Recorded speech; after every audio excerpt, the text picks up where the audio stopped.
कोयला कढ़ाई जो भी बेहद मज़ेदार टेस्टी और यूनिक सा टेस्ट बनता है, तो मैंने आज ये बनाया है। तो यहाँ पे ये देखिए, ये मैंने कोयला यहाँ पे उठा लिया है यहाँ से, जो कि एक प्याली में रखा हुआ था। बहुत ही मज़ेदार सा टेस्टी सा और इतना मज़ेदार है कि यकीन जाने आप जब भी एक बार बना लेंगे तो आप हर बार यही बनाएंगे। तो यहाँ पे इसे मैं आपको डिश आउट करके दिखाती हूँ। तो अगर आपको मेरी ये रेसिपी पसंद आए तो मैं आपको इसका सारा मेथड बताऊँगी इंशाल्लाह ताला, सारे इसके टिप्स एंड ट्रिक्स बताऊँगी। तो हमने बहुत ही मज़ेदार सा बनाया है आज कोयला कढ़ाई, जो कि बहुत ही टेस्टी बनता है। तो मैं बना रही हूँ बीफ में, आप चाहें तो इसे मटन में भी बना सकते हैं। तो यहाँ भी ये देखिए कितना ही मज़ेदार सा टेस्टफुल सा ये हमारा बनकर तैयार हुआ है। अब हम इसे थोड़ा गार्निश करेंगे। तो यहाँ देखिए इस पर हम थोड़े से करेंगे गार्निश अदरक, जो कि इसकी जान है, बहुत अच्छे लगते हैं, तो आप ज़रूर डालिएगा। थोड़ी सी मैंने ली है ग्रीन चिलीज़, जो कि मैंने लॉन्ग स्ट्रिप्स में कट कर ली हैं। तो ये आपके ऑप्शनल है, कई बच्चे नहीं खाते हैं, बल्कि अक्सर बच्चे नहीं खाते हैं। तो व्यूअर्स, इस उम्मीद के साथ अगर आपको पसंद है मेरी रेसिपी तो चलते हैं रेसिपी की तरफ, जो हो कि बहुत ही मज़ेदार सी ऑथेंटिक सा हमारा बनेगा कोयला कढ़ाई, जो कि बहुत ही टेस्टफुल बनता है, बहुत ज़बरदस्त लगता है। तो चलें फिर चलते हैं, कोयला कढ़ाई बनाते हैं आज।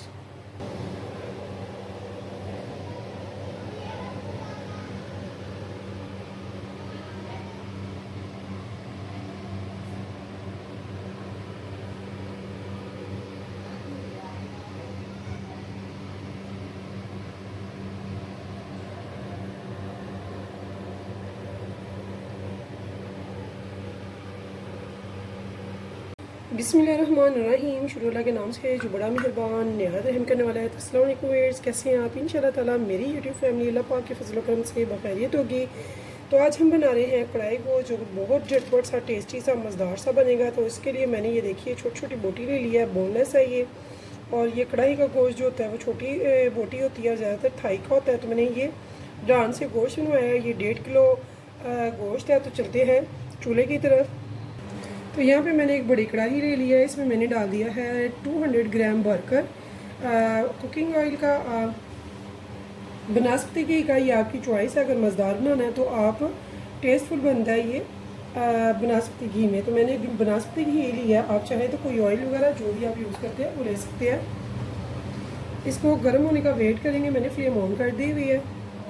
तो यहाँ देखिए व्यूअर्स, हमारा जो घी है वो गर्म हो चुका है। इस टाइम पे मैं इसमें गोश्त को इसमें डाल दूँगी। तो गोश्त अगर आप साफ़ सुथरा लेते हैं तो ज़्यादा उसे बहुत ज़्यादा पानी से धोने की ज़रूरत नहीं होती।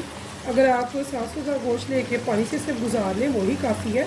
तो इससे हमारा क्या होता है कि गोश्त का जो टेस्ट है वो बरकरार रहता है और बहुत ही ज़्यादा टेस्टफुल हमारा गोश्त का जो सालन है वो बनता है। तो यहाँ ये देखिए, इसे मैं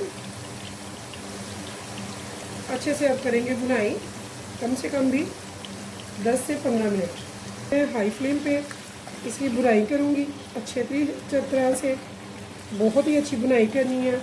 और बुनाई में हमने कंजूसी बिल्कुल भी नहीं करनी है। यहाँ पे देखिए व्यूअर्स, ये अपने ही पानी में फ्राई हो रहा है। ये देखिए इसने गोश्त ने अपना कितना पानी छोड़ा है। तो इसे हम हाई फ्लेम पे इसी के पानी में अच्छे से पकने देंगे जब तक कि इसका पानी काफ़ी कम ना हो जाए। यहाँ देखिए व्यूअर्स, मुझे 10 मिनट हो गया और अभी भी इसमें थोड़ा पानी है, तो ये अपने ही पानी में पक रहा है हाई फ्लेम पे। तो यहाँ पे मैं इस टाइम पे ये देखिए अदरक और लहसुन का फ्रेश कुटा हुआ पेस्ट मैंने जो अभी कूटा है वो 3 टेबलस्पून भर के इसमें डाल दिया। तो इसके साथ हम इसकी अभी बुनाई करेंगे। तो अभी मुकम्मल तौर पे पानी ड्राई नहीं हुआ इसका, तो हम इसे अच्छे से भी ड्राई होने के लिए छोड़ देंगे और साथ साथ स्पैचुला गाहे बगाहे चलाएंगे ज़रूरतन। तो यहाँ पे देखिए मेरा पानी जो है गोश्त का काफ़ी हद तक ड्राई हो चुका है। तो यहाँ पे हम डालेंगे चंद स्पाइसेस। तो 1 टीस्पून मैंने डाला है रेड चिली फ्लैक्स का, 1 टीस्पून मैंने डाला है दरदरा सफ़ेद ज़ीरे का,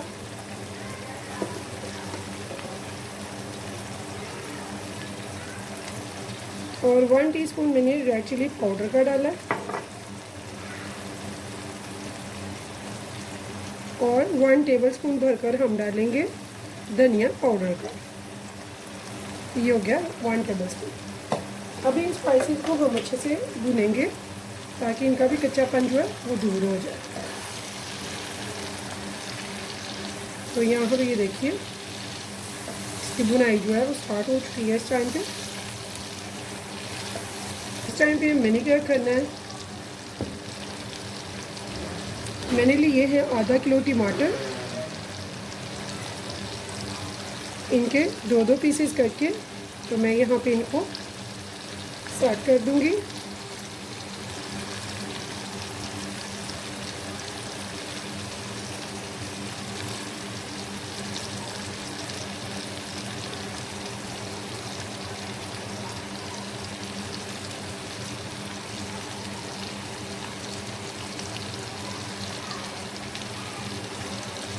अभी व्यूअर्स मैंने ली है मीडियम साइज़ की 4 ग्रीन चिली, इनको 2-2 पीसेस करके मैं इस टाइम पे इनको भी यहाँ पे डाल दूँगी। तो मेरी मीडियम साइज़ की है, आप देख लीजिएगा। तो इसे मीडियम फ्लेम पे मैं रखूँगी 5 मिनट के लिए। तो यहाँ पे देखिए व्यूअर्स हम लिड उठाते हैं और देखते हैं। ये देखिए हमारी टमाटर की जो स्किन है वो बहुत स्किप हो गई है, इसको हम थोड़ा उतार लेंगे।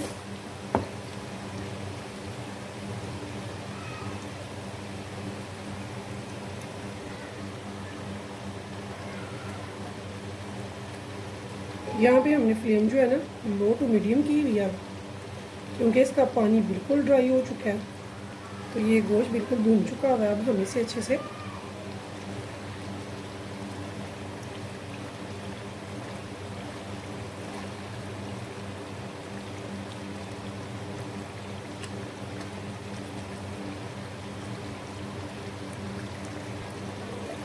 इसकी एक बार कर देंगे बुनाई अच्छे से और फिर हम इसमें डालेंगे थोड़ा सा पानी और इसे पकने के लिए यानी कि गलने के लिए रख देंगे ताकि ये अच्छे से टेंडर हो जाए।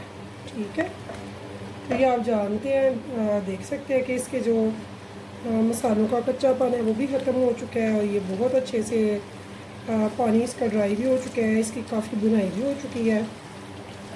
तो अब हमने इसे सिर्फ 5 मिनट मज़ीद यहाँ पे भूनना है।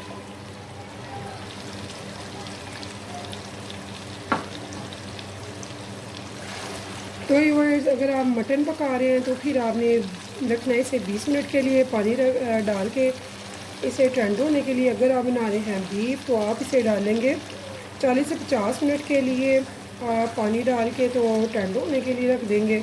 तो यहाँ पे मैं डाल रही हूँ इसमें पानी, तो मैं इसमें पानी डाल रही हूँ 1.5 ग्लास और इसको मैं गलने के लिए छोड़ दूँगी। तो मैं बना रही हूँ बीफ, तो मुझे इसे रखना है 40 से 50 मिनट के लिए। इसे हम लगा देंगे लिड और मिलते हैं 40 से 50 मिनट के लिए। लेकिन बीच में मैं इसे देखती रहूँगी, तब तक हम कोई और काम करेंगे, मैं किचन में खड़े होने की ज़रूरत नहीं है। यहाँ पे देखिए व्यूअर्स मुझे 1 घंटा हो गया है। यहाँ पे हम लिड उठाते हैं, देखते हैं। तो इस दौरान थोड़ा सा पानी ड्राई हो गया था, मैंने 1/2 ग्लास मज़ीद पानी डाला था। तो यहाँ पे ये देखिए, अब चेक करेंगे इसकी कि ये गल गया कि नहीं। तो यहाँ पे ये देखिए हम इसमें से बोटी निकाल के चेक करेंगे गोश्त ठंड हुआ है कि नहीं। ठीक है, तो ये यहाँ भी ये देखिए माशाल्लाह से बहुत अच्छा सा ये टेंडर हो चुका है। तो ये देखिए अब हम इसे अच्छे से दोबारा से हाई फ्लेम करेंगे और इसे एक बार थोड़ा भून लेंगे हाई फ्लेम पे। और इसमें मैंने 1/2 टेबल स्पून नमक डाल दिया, जो मैंने पहले नहीं था डाला। तो मैं आपको बताती चलूँ, 1/2 टेबल स्पून नमक मैंने डाल दिया है। अगर कम होगा तो हम इसमें दोबारा से डालेंगे। तब तक हमने क्या करना है, जब तक कि ये पानी ड्राई होता है। तो यहाँ पे मैंने 1 प्याली ले लिया भर के दही की। तो ये होममेड दही है माशाल्लाह से, देखिए कितनी ठीक है। तो इसमें मैंने क्या डालना है, मैंने इसमें डालना है नेशनल का कढ़ाई मसाला, ठीक है। तो मैं इसमें बहुत ज़्यादा तो नहीं डालूँगी, लेकिन 1 टेबलस्पून डालूँगी। इससे क्या होगा, इसमें खुशबू बहुत ही ज़बरदस्त सी आएगी। तो ये ऑप्शनल है, लेकिन इसकी बहुत ही अच्छी खुशबू आती है। तो यहाँ पे दही में मैंने 1 टेबलस्पून डाल दिया। अब इसे हम अच्छे से मिक्स कर लेंगे। तो इसे हम हाई फ्लेम पे अच्छे से भूनेंगे। अब तो यहाँ देखिए इसका पानी जो है वो अच्छे से ड्राई हो चुका है। अब हम इसकी बुनाई कर रहे हैं। हम सिर्फ इसे चंद मिनट के लिए भूनेंगे। उसके बाद हमने क्या करना है, हमने ये जो दही है इसे बुनाई के बाद अच्छे से, जो कि बहुत अच्छे से हो चुकी है, अब इस टाइम पे मैं इसमें डालूँगी दही।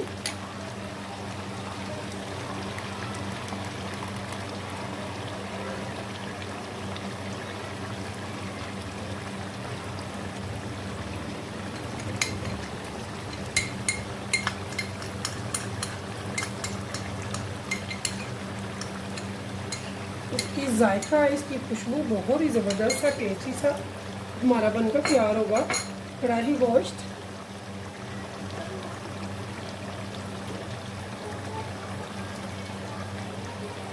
यहाँ पे मैंने फ्लेम की हुई है लो टू मीडियम, क्योंकि मैंने इसमें दही डाली हुई है। इसे अच्छे से करेंगे मिक्स।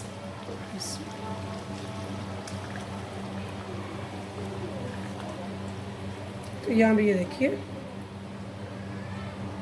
अब उसी प्याली में मैंने 1 प्याली पानी ले लिया। तो अगर आप, यानी कि कुछ लोग ड्राई लाइक करते हैं, बट अगर आप बिल्कुल ड्राई कर देते हैं गोश्त को, कढ़ाई को, तो फिर बाइट हम लेंगे तो हमें मज़ा नहीं आता। तो रोटी के नवाले के साथ जब तक सालन ना लगे तो मज़ा नहीं आता। तो मैं इसलिए इसमें थोड़ा सा शोरबा रखूँगी। यहाँ पे इस टाइम पे मैं इसे हल्की आंच पे रख दूँगी। नमक वगैरह हमें यहाँ पे इधर चेक कर लेंगे।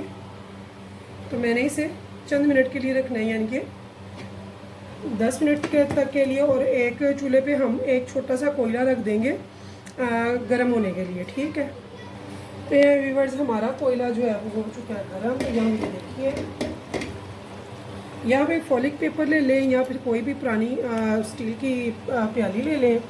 तो मैंने इसी काम के लिए एक प्याली रख ली हुई है। यहाँ पे मैंने एक कोयला जो है वो गर्म कर लिया और इसके ऊपर थोड़ा सा हम डालेंगे घी। तो घी मैंने इसी में से थोड़ा सा निकाला है चम्मच से। जब इसके ऊपर ऐसे डालेंगे तो ये छोड़ेगा स्टीम। अब हमने इसे रखना है 10 मिनट के लिए। और व्यूअर्स, अगर आपको मेरी रेसिपी पसंद आए तो प्लीज़ मेरे चैनल को लाइक सब्सक्राइब ज़रूर कीजिएगा और कीजिएगा शेयर अपनी फैमिली फ्रेंड के साथ। मेरी रेसिपी को अपने दोस्तों के साथ, रिश्तेदारों के साथ। इंशाल्लाह फिर मिलेंगे नेक्स्ट टाइम नेक्स्ट रेसिपी के साथ। तब तक के लिए मुझे दीजिए इजाज़त। तो अल्लाह हाफिज़।